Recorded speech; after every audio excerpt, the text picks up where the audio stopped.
Rupa Goswami is saying, verse 309, chapter 2 of the Bhakti Rasamrita Sindhu, he concludes all bhakti, and he said, he tells all about Raganuga Bhakti, and then, so he tells all about it. The next question is, well, how, okay, you told me all about it, how to practice it. Well, how do you start? And he said, you start with greed.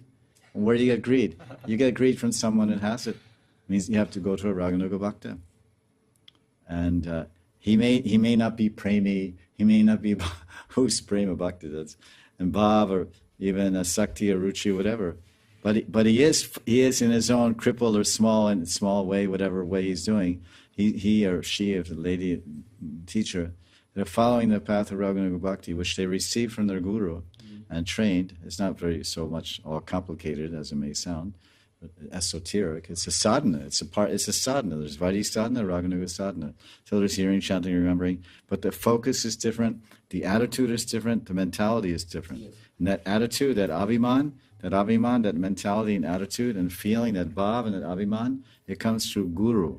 It comes from the guru, through the diksha mantras, and through his blessings and kripa.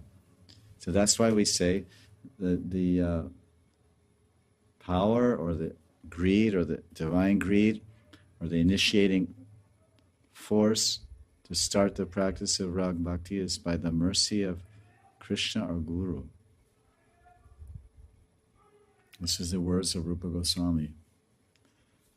So that's how I can answer the question. There's no other way.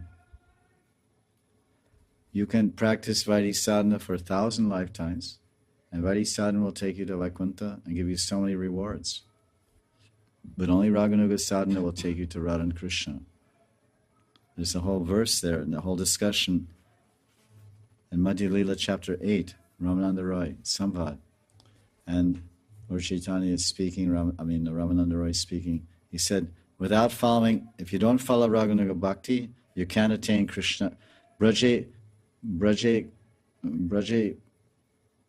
Praptene Krishna Chandra.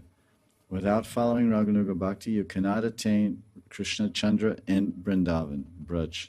The verse is there in Chaitanya Charitamrita, spoken by Lord Chaitanya.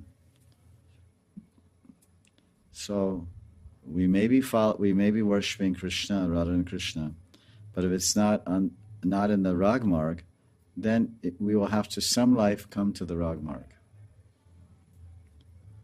Everywhere told. The greatest rishis, the Dandakaranya sages, the Shrutis personified. They wake up Vishnu every day. Every day the personified Shrutis, they wake up Lord Vishnu sleeping, Mahavishnu. They chant the Purusha Shukta. They stand on the shore of the ocean of milk. And he's lying on the Kira Sagar. Can't even see him, it's all mist and fog.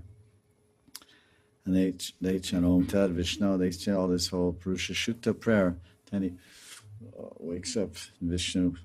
So they somehow heard about the gopis, and then they expanded or took another form, or somehow the Shrutis, they started practicing Raganuga Bhakti, following in allegiance to the gopis of Vrindavan for millions of years.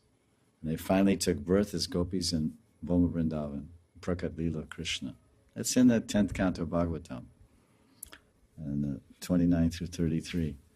So it's by special mercy you can begin and practice Raganuga Bhakti.